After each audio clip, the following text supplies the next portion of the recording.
Ya, kembali di Talk to News, pemirsa, terkait dengan kasus pembunuhan dan perkosaan yang kembali terulang begitu terhadap anak perempuan ini tentu saja menyita perhatian publik. Dan sejak 2 hari terakhir, kalau kita lihat ramai di media sosial terkait dengan adanya tagar nyala untuk Yuyun yang memang sudah mulai ramai diperbincangkan oleh publik.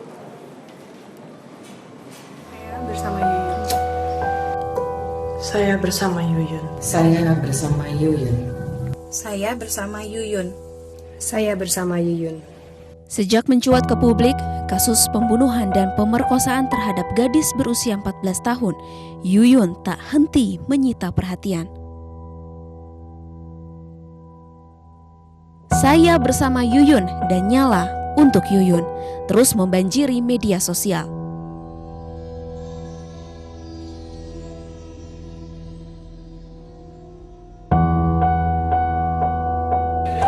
Akibat pengaruh minuman keras, 14 pemuda yang sebagian besar di bawah 18 tahun tega berbuat bengis kepada Yuyun.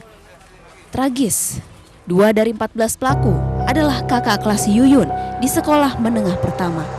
Tak hanya memperkosa, 14 pelaku juga membuang jasad Yuyun ke jurang sedalam 15 meter. Usai menggelar rekonstruksi, polisi kini masih memburu 2 pelaku lain. Kemudian mereka minum di situ sampai mabuk, ditemani lagi oleh 9 orang lainnya sampai mabuk juga. Kemudian pada jam 13.00 berjalanlah seorang perempuan ya, yang korban ini jalan di dekat mereka kumpul-kumpul itu, terjadilah yang namanya pemerkosaan dan pembunuhan. Sejak tahun 2011 hingga 2014, kasus kekerasan seksual pada anak melonjak tajam. KPAI mencatat perempuan masih menjadi sasaran utama korban kekerasan seksual.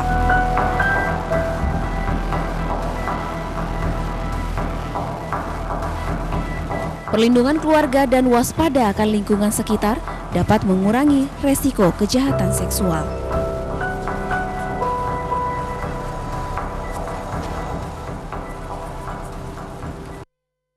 Saya bersama Yuyun. Kami bersama Yuyun dan Anda pemirsa juga bersama Yuyun. Kalau memang Anda belakangan melihat dan menyimak berbagai informasi terkait dengan pemerkosaan, kekerasan seksual yang terjadi pada perempuan dan anak, tentu saja ini menjadi suatu hal yang sangat miris, lagi-lagi terjadi di Indonesia dan tanpa kita sadari, tanpa adanya penyelesaian begitu dari pemerintah, hukum dan lain dan sebagainya. Kita akan membahas pada malam hari ini pemirsa di Talk to News. Dengan tema kami pada malam hari ini adalah sebuah dukungan solidaritas terhadap Yuyun. Saya perkenalkan terlebih dahulu narasumber kita pada malam hari ini dari Komisioner KPAI, ada Ibu Maria Advianti. Selamat malam Ibu Maria. Kemudian di sampingnya ada Pak Saleh Daulay, Komisi 8 DPR. Selamat malam Pak. Selamat malam Pak. Kemudian di sampingnya lagi juga sudah ada Pak Wahyu Hartomo yang merupakan sekmen dari Kemen PPA. Selamat malam. Dan terakhir Pak Wahyu Hartomo. Maaf, maksud kami Pak Hari Prasetyo begitu ya, selaku psikolog forensik. Selamat malam Bapak-bapak dan Ibu. Saya agak kaget begitu ya dengan informasi ini dan juga ini menjadi suatu hal yang sangat miris lagi-lagi terjadi kepada anak dan khususnya adalah perempuan. Saya boleh ke Ibu terlebih dahulu. Apa yang Ibu lihat dengan kasus yang berulang kali terjadi dan mungkin ini bukan di daerah perkotaan yang memang cukup ramai dan hingar-bingar, tapi ini adalah salah satu kasus yang menjadi perhatian kita. Pelakunya adalah anak di bawah umur. Betul. Memang hasil pemantauan KPAI, pertama kekerasan seksual selalu meningkat, dan yang kedua kasus-kasus kekerasan seksual itu dominan di antara kasus kekerasan yang lain. Ya. Kita melihat bahwa bukan hanya jumlahnya yang meningkat, tetapi intensitas kekejiannya juga meningkat seperti kita lihat pada kasus Yuyun begitu. Nah, tentunya ini menjadi PR bagi kita semua karena ternyata anak yang tadinya menjadi korban kekerasan seksual sekarang sudah bergeser, mereka menjadi pelaku, begitu kan? Nah, ini yang harus kita cermati bersama karena pergeseran ini kemudian kami tengarai semakin banyak anak yang menjadi pelakunya begitu. Nah, jadi tadi ya dua hal itu. Kemudian yang ketiga, dari kasus Yuyun, dari kasus Putri di Aceh, kasus lagi di Depok yang belum ketahuan juga jenazahnya di mana begitu. kami melihat bahwa ada kecenderungan victim atau korban kekerasan seksual ini menjadi di wilayah publik. Yang dulu kekerasan seksual ini hanya menyerang atau menimpa korban yang sudah dikenal oleh pelaku, sekarang korban lewat pun sudah bisa jadi korban. Artinya pelaku siapapun itu sekarang sudah semakin berani tidak memilih-milih korbannya lagi.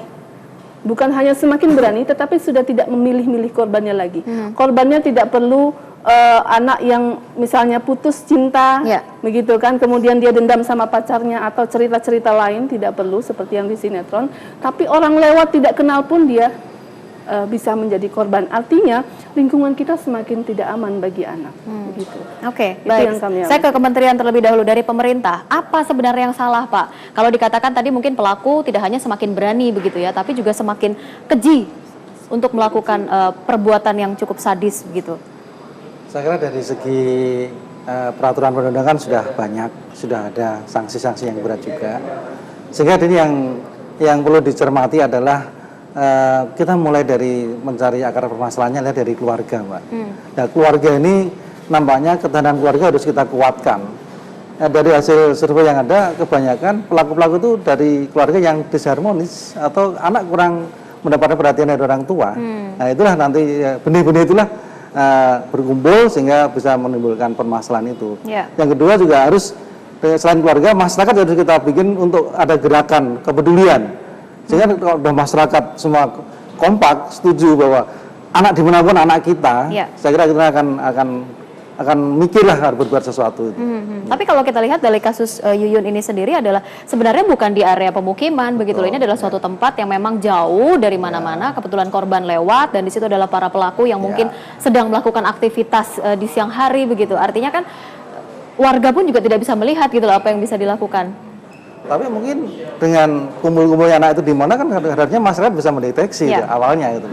Jadi yang jelas latar belakangnya juga kita baca pengaruh pornografi dan minuman keras lah itulah, sehingga saya kira juga lingkungan yang ada harus betul-betul ada aturan yang sekiranya membatasi lah bagaimana anak itu dikuatkan mentalnya sehingga dia bisa mengetahui ini yang jelek, ini yang baik. Oke, artinya kembali lagi peran keluarga begitu ya yang terpenting untuk dalam hal ini. Kalau dari Pak Saleh sendiri melihatnya aturan, apakah memang sudah begitu kuat aturan yang kita punya? Aturan di masyarakat utamanya. Masyarakat apakah memang sudah sangat peduli terhadap anak di sekitar yang memang mungkin bukan anaknya?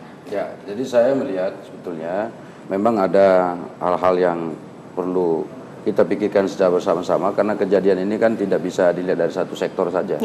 Jadi termasuk tadi itu disampaikan masyarakat juga berperan lah. Tetapi yang paling utama adalah sebetulnya pemerintah kita ini kan sudah difasilitasi luar biasa besar. Katakanlah misalnya undang-undangnya kan sudah ada, bahkan baru belum diimplementasikan, PP-nya saja sampai sekarang kan belum keluar. Dan itu kan menyebabkan kita melihat ini pemerintah kan sebetulnya serius nggak sih sebetulnya soal perlindungan anak ini. Belum lagi misalnya yang kedua, kalau mau kita lihat itu anggaran untuk perlindungan anak dan pemberdayaan perempuan itu paling rendah. Saya kira sedunia paling rendah. Mengapa? Saya tahu persis ketika saya pertama sekali memimpin Komisi 8. Itu anggaran Kementerian PPPA yang Pak Wahyu sebagai sesmennya di sana, itu anggarannya hanya 217 miliar. Kemudian 217 miliar ini untuk KPAI itu 12 miliar. Nah, ketika kita sekarang sudah duduk di sana, sudah kita fasilitasi. Sekarang anggarannya kurang lebih sekitar 717 miliar. Ada kenaikan 500 miliar. Tetapi sekarang coba lihat, dengan anggaran sekecil itu mampukah menjangkau seluruh pelosok negeri ini? Nah, sekarang kejadian yang baru saja kita lihat sekarang ini coba. Itu kan yang terjadi bukan di kota-kota besar lagi. Bahkan di desa seperti di Rejang Lebong, di Bengkulu sana, itu jauh, Pak. Dari saya tahu persis Rejang Lebong itu karena itu jauh dari kota, dari Bengkulu kota itu jauh. Dan itu saja sudah terjadi kejadian seperti ini. Bagaimana Kementerian PPPA bisa menjangkau itu? Belum lagi kalau kita lihat dari kepolisian. Tadi saya diskusi dengan kawan-kawan di kepolisian. Ternyata seksi untuk mengurusi anak-anak dan perempuan di kepolisian itu juga orangnya terbatas. Artinya jadi pasukannya kurang. Nah, mana sekarang keberpihakan negeri ini? Secara administrasi juga sebenarnya ada yang kurang, ada celah di situ yang tidak sempurna. Ada yang gitu kurang. kan? Makanya sekarang coba kan muncul sekarang tesis dari pemerintah adalah ya sudah kita buat saja Perpu Pekebiri. Sekarang pertanyaan saya, apakah Perpu itu kalau diterapkan itu bisa menyelesaikan masalah? Bisa mengurangi angka bisa, juga. Bisa atau tidak? Sekarang kan ini kalau misalnya nanti ini diperiksa, diadili, itu kan kalau minimum kan 30 tahun tambah 1 bulan kalau nggak salah saya hukumannya itu. 15 tahun dari Undang-Undang Perlindungan Anak, 15 tahun dari KUHP. Ya kan? Berarti kan ini bisa sampai 30 tahun misalnya. Nah, sekarang persoalannya apakah mereka ini dengan diterapkannya undang-undang seperti itu bisa mengurangi, ya kan, dengan dikebiri misalnya bisa mengurangi atau tidak. Nah, persoalannya sekarang ini keberpihakan pemerintah saja itu menurut saya belum cukup. Artinya kembali lagi, negara di mana pada saat Nah, ini? itu Apakah jadi memang kehadiran negara itu tidak ada pada saat dibutuhkan oleh masyarakat. Pak, Itu apa sih yang menjadi dasar PP itu sendiri tidak keluar begitu loh, bahwa ini perlindungan yang memang sangat diperlukan begitu ya. Angka untuk kekerasan seksual anak, perempuan itu sudah mencapai angka yang cukup tinggi kalau kita lihat, Pak Wahyu. Ya, karena sebetulnya SPPA, Undang-Undang SPPA itu ada 6 PP yang harus dikeluarkan, 2 Perpres. Tapi memang pembahasan antar kementerian itu sangat alot, Mbak. Dan kuncinya di Kementerian Kumham. Soalnya kementerian semua sudah menyerahkan ke Kumham dan itu diharmonisasi. Nanti harmonisasi ini sejauh mana? Ini kan kelihatan kalau pemerintah saling lempar tanggung jawab. Ini yang tidak betul. Jadi nanti disalahkan kementerian sana, salahkan kementerian sini. Padahal sebetulnya. Tapi sebenarnya yang paling berwenang itu sendiri adalah kementerian apa sih, Pak? Ya tentunya Kementerian PPPA dong mestinya dan Kementerian Sosial ditambah lagi. Jadi begini maksud saya, kita kan tidak, masyarakat kan nggak tahu ini soal bagaimana mekanisme buat undang-undang, nggak perlu masyarakat tahu. Tetapi yang jelas undang-undang itu nggak lahir, tidak terimplementasi dengan baik. Nah sekarang kan kelihatan tuh, misalnya Pak Wahyu ngomong, oh ini Kementerian Hukum dan HAM, nanti Kementerian Sosial belum ngomong, Kementerian Pendidikan belum ngasih masukan misalnya. Itu kita nggak mau tahu. Nah sekarang undang-undang ini yang tugas DPR udah selesai. Sekarang implementasinya kalau nggak ada peraturan pemerintah nggak bisa operatif. Nah sekarang di mana letaknya? Nah kalau saling nunggu, saling tunggu dan lain sebagainya, itu saya bagi kita masyarakat, itu pemerintah itu adalah satu batang tubuh yang utuh. Artinya pagar ini belum ada? Belum ada. Satu batang tubuh yang utuh itu maksudnya nggak tahu kita kalau ada Menteri PPP yang ngurus ini, Menteri sana ngurus itu, nanti ada nggak begitu. Mesti harus disinergikan. Oke. Menteri Baik, saya ke Pak Hari kalau begitu. Kita lepas dari aturan yang dibuat oleh pemerintah begitu ya. Saya kembali lagi kepada masalah sosial yang mungkin harus diketahui oleh pemirsa di rumah. Kalau tadi Ibu Maria mengatakan bahwa sebenarnya pelaku ini adalah korban yang memang dulunya pernah begitu ya. Apa sebenarnya bisa diketahui oleh orang tua supaya ini tidak berulang kejadian seperti ini? Ini Mbak ya, sebetulnya ada teori yang mengatakan bahwa pada dasarnya semua manusia itu hedonis, mau enaknya sendiri, mau menangnya sendiri dan lain-lain. Lah, mereka bisa berbuat baik itu karena ada aturan yang mengikat, ada budaya, ada hukum, ada macam-macam lah yang membakari itu. Nah, kenyataannya sekarang bahwa pagar-pagar yang tadi itu tidak sekuat dulu lagi.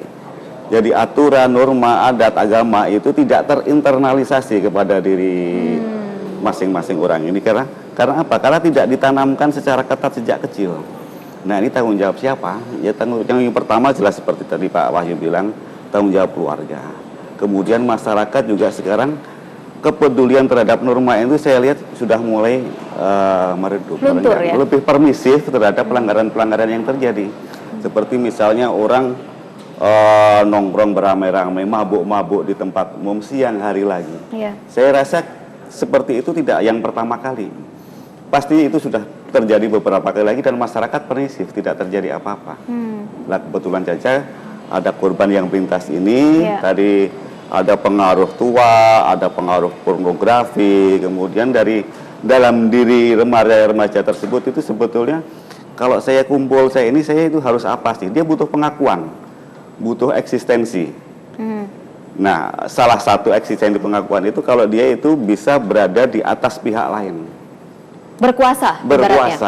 Nah, kebetulan yang terjadi ini adalah yang pihak yang inferior ini adalah perempuan, jadi pelampiasannya adalah seperti itu. Oke, Pak Hari, saya potong terlebih dahulu, kita harus break. Artinya dalam hari ini yang harus juga digaris bawahi adalah pelaku ini sebenarnya bukan lagi orang yang kategori dewasa, tapi juga sudah masuk ke dalam kategori anak-anak, bahkan anak di bawah umur, begitu ya. Tentunya harus menjadi kewaspadaan tersendiri. Kita akan lanjutkan kembali pemirsa perbincangan ini di Top 2 News sesaat lagi.